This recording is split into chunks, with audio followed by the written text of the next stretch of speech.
Are you a podcaster? Maybe you've got that big idea and you're looking for a network to join. The multi-award-winning Ozcast Network can get your content to eyes and ears all over the world. Join now for the first month free, and you could be featuring this sound at the beginning of your podcast. Ozcast. Simply head to ozcastnetwork.com for details. Do you want to know the latest social news about Facebook, Instagram, Twitter and YouTube? You do? That's great. Well, this is a new section that I'd like to call CariaSocial, which is a weekly update of what's happening with social media so you know what's going on. This is ideal for marketers, business owners, entrepreneurs or anyone with a vested interest that wants to understand the latest and greatest tools within social media. I'm Kari Watt, the creator of the CariaSocial show and a digital strategist with nearly 2 decades of experience in marketing and communications. For the best digital and social media tips and to help you rank higher on Google search, subscribe to my podcast to make sure you never, ever miss these social updates. And you can follow me on social media at CariaWatt, which is spelled CariaWatt,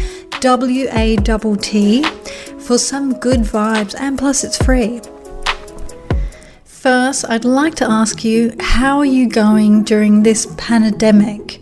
Are you okay? Are you safe?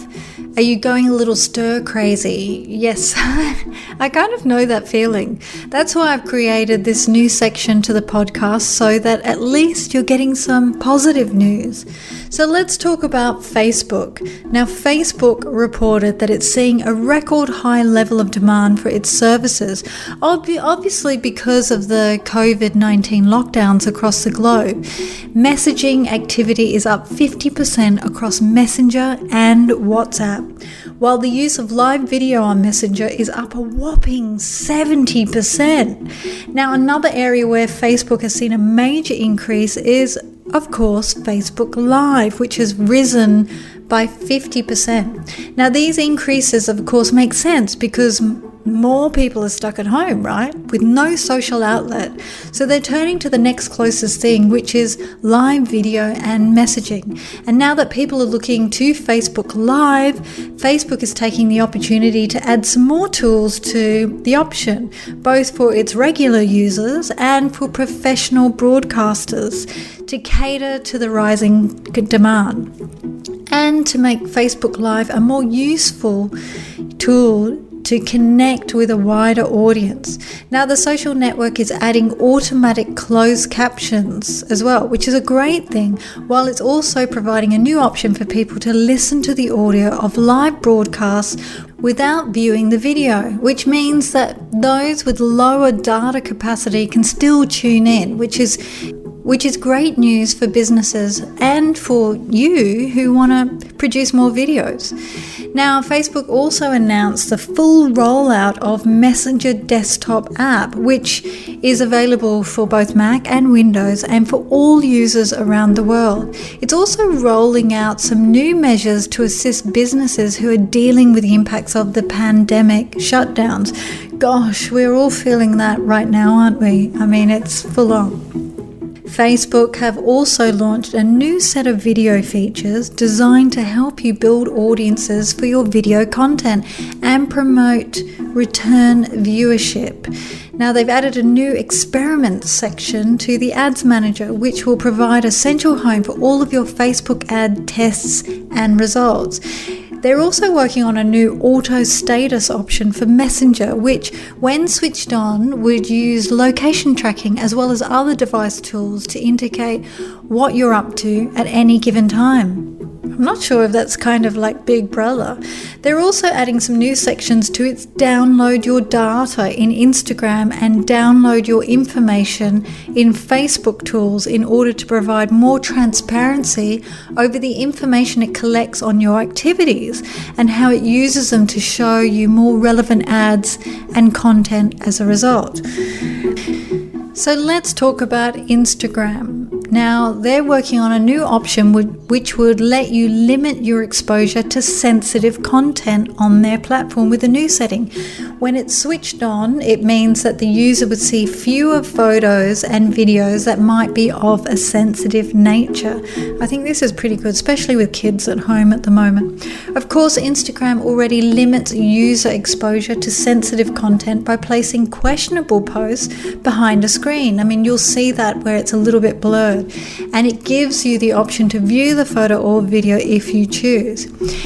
Instagram is also fast tracking the rollout of their co-watching feature, which lets you share your saved, liked and suggested photos and videos in the app with up to 6 people at a time via video chat. It's also testing another Stories edition, a new animated selfie sticker tool that overlays graphics and effects related to different emoji characters on top of your image. Not sure I like that one, but anyway. Now let's go on to Twitter news. They announced a new update for its Explore tab, which makes all of the listed tweets in Explore more location specific. It's also considering changing the name of its Lists tab in the app to Channels, which could help to encourage further content discovery and exposure. Twitter has released another guide, Business Leaders Guide to Elevating Your Social Program. Now, this guide aims to help you put social data to work for more analysis, more insight and improved performance overall. They've also published a listing of 20 tweet prompts to get you thinking about what you might want to share in order to keep the tweets flowing and to keep your brand front of mind by appearing in your followers' feeds. And they've also published a listing of key dates and events of note for months ahead, which includes all major sporting events and industry conferences, along with holidays and seasonal celebrations. This helps you map out your strategies, your social media strategies for the year. And they've also put together a whole bunch of tips for your messaging in a time of crisis.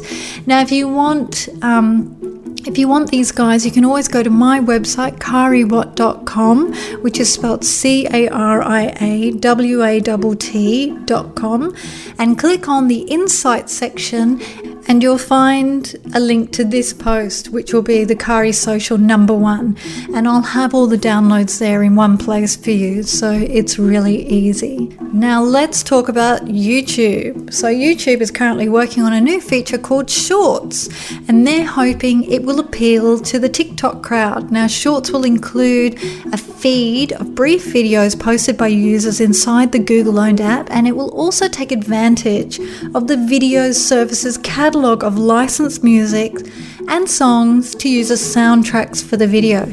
Now, I'm not sure about you, but I find TikTok is quite repetitive for me. Some of it's quite good, but I'm still not a lover of TikTok yet. I find that a lot of people are being quite silly on it, and it's really for kids, which is great for them, I guess, but again, the content is not filtered, so anyone can post on there. I'd actually be interested to know what your thoughts are about TikTok. Do you like it or hate it? So that's it for the CariaSocial for this week. Remember to hit the like button and share this with a friend who could use a helping hand. Why? Because Cari cares about women helping women and men who could use a helping hand. Tune in next Tuesday for another social update. Until next time, peace.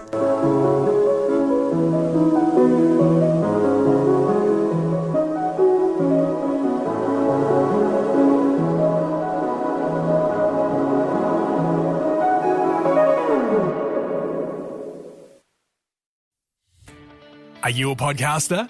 Maybe you've got that big idea and you're looking for a network to join. The multi-award-winning Ozcast network can get your content to eyes and ears all over the world. Join now for the first month free, and you could be featuring this sound at the beginning of your podcast. Ozcast. Simply head to ozcastnetwork.com for details.